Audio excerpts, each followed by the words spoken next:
Greetings, welcome or welcome back. If you are new here, my name is Sarah and I am the Woodland Witch. So today I wanted to share with you some beginner-friendly recipes that are suited for winter wellness. These 3 recipes are staples in my apothecary and remedies I craft every winter season. This is the season of getting sick, colds, flus, so this is the perfect time to utilize these recipes in your own apothecary. Late fall is a really big time of preparation for me when it comes to winter wellness. I am frantically preparing and harvesting and drying, anticipating winter's arrival. This year was a pretty big year for preparation for me. I prepped more herbal remedies this year than I ever have before. I feel super prepared. I did move to a new area this year in New England. I got to know a whole new area and work with some new plant allies this season, which is always good to expand your knowledge and your craft even further. These 3 remedies are not only for aiding you while you are sick, but they are known for boosting the immunity to help you prevent getting sick. As I said, these recipes are beginner friendly, they are customizable and very accessible ingredients. Most of these ingredients, as I said, are really accessible. They can be found in a local market or a grocery store,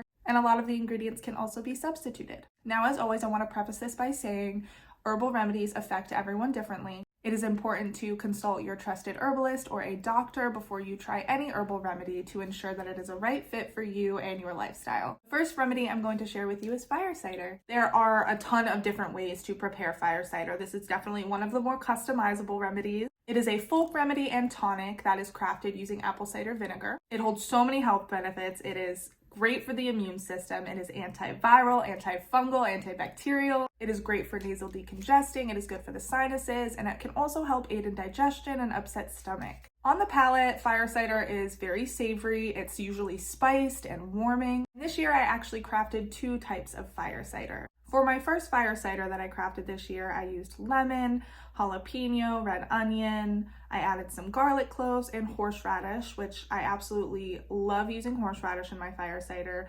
Do not skip it if you can find it. I find that it really clears everything out. It opens up the sinuses.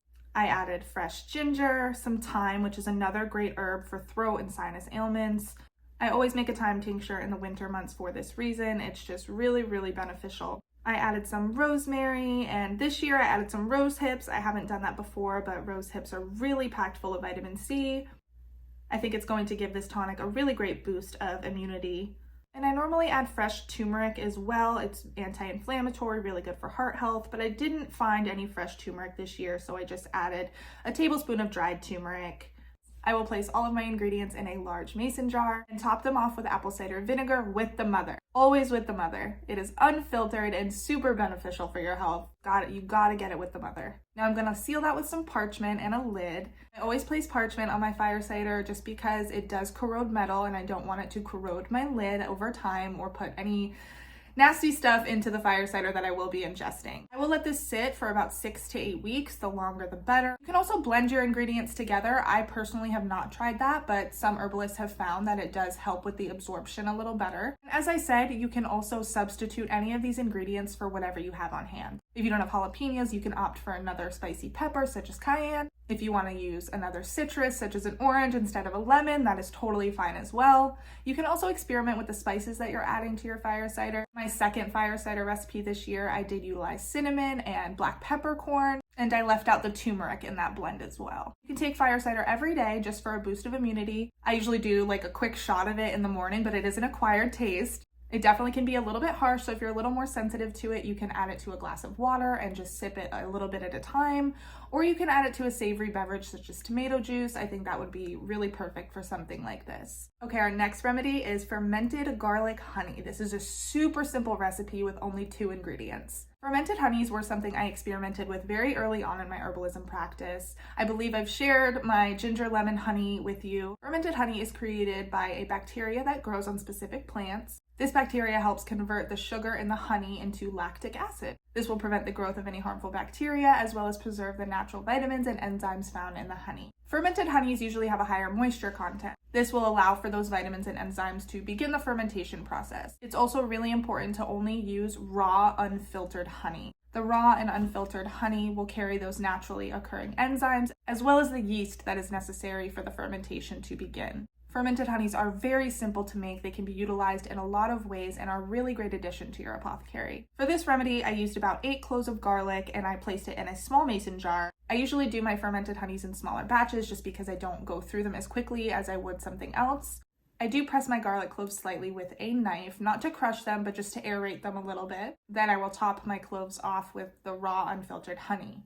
Now you're going to want to mess with it a little bit. You're going to want to make sure everything is coated, and you're going to mix it and add more honey a little bit as you go until everything is fully covered and mixed well. Your garlic cloves are naturally going to want to rise to the top of your jar. That is completely normal. For the first few days of fermentation, you're going to want to flip your jar just a couple of times to make sure that everything gets coated.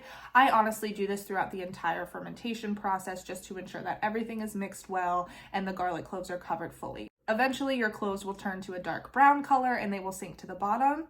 And that reminds me, in the fire cider, you're going to notice your garlic cloves starting to turn blue.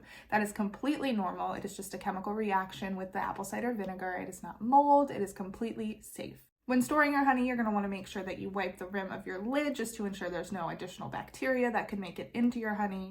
I always add a little bit of parchment as well because I do place the lid on very lightly. Now, the reason I place the lid on lightly is to make sure that any built up gas gets to be released throughout the fermentation process. You can also do this by just burping your jar a little bit every day just to make sure that carbon dioxide buildup gets released. And as I said, I will always flip my honey each day just to make sure everything is covered and fully mixed in. As fermentation begins, you're going to notice little bubbles starting to form at the very top of your jar. That's a great sign because that means your fermentation is working. Allow this mixture to sit in a cupboard for about 8 weeks or longer. I've seen some people say 3 or 4 months. You can add this honey into warm water. You can cook with it. I know it's crazy, but I personally like just taking a spoonful of the clove. Eating that spoonful a day has so many health benefits. It's really great for immunity and it can really help with aiding in cold and flu symptoms throughout the winter season. Our third and final recipe is going to be elderberry syrup. If you're lucky, you will be able to harvest your elderberries in the wild, but for me, I do not have any elder trees nearby. This is really one of the only items this season I've really had to outsource myself. I typically purchase my dried elderberries from Mountain Rose Herbs. I have talked about them on this channel before. They are super affordable and just a wonderful, amazing company. A 4-ounce bag of their elderberries can typically last me 2 full winters, if not longer. So if you're unable to forage your own elderberries or source them locally, I highly recommend Mountain Rose Herbs. Now, it's important to note before crafting your elderberry syrup that elderberry is known to be mildly toxic when consumed in very large quantities.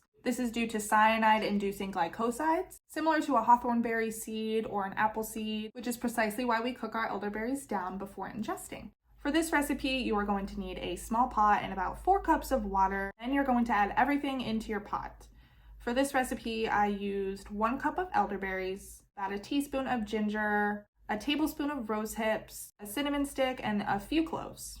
I did decide to use rose hips this year because they are packed full of vitamin C and I was able to forage a ton of them this year, which was the first for me. You're going to allow this mixture to come to a boil over medium-high heat and then reduce to a simmer over low heat for about 45 minutes or until your mixture has reduced by about half. Once your mixture has reduced, go ahead and remove from heat and allow to cool. Now, because we are going to add a little bit of honey to this to create the syrup texture, you want to make sure that your elderberry syrup is cooled enough that it's not going to take out any of the medicinal value of the honey, but it is still warm enough to melt the honey to create that syrup texture. For this recipe, I used about 3/4 of a cup of honey, but you can go for the full cup if you want more of a thicker consistency. And from there, you can go ahead and portion your syrup out. I usually take my elderberry syrup every other day for a boost of immunity. If you want to do a few days on, a few days off, that's totally fine as well, but you don't really want to take it every single day. The elderberry syrup is going to stay in your fridge for about 2 to 3 weeks. So if you are preparing a bulk amount, you can go ahead and freeze the rest of it for up to 6 months, which is exactly what I do. I will portion it out in segments where it will get me through a 2-week increment, maybe 3 if it does last that long. And I will just take it out of the freezer as I need it. All right, everyone, those are 3 beginner-friendly recipes for winter wellness. I hope these remedies serve you well. They are great additions to any starter apothecary, and I hope they're able to benefit you and your family in some way. As always, thank you so much for being here, and I will see you all in the next one.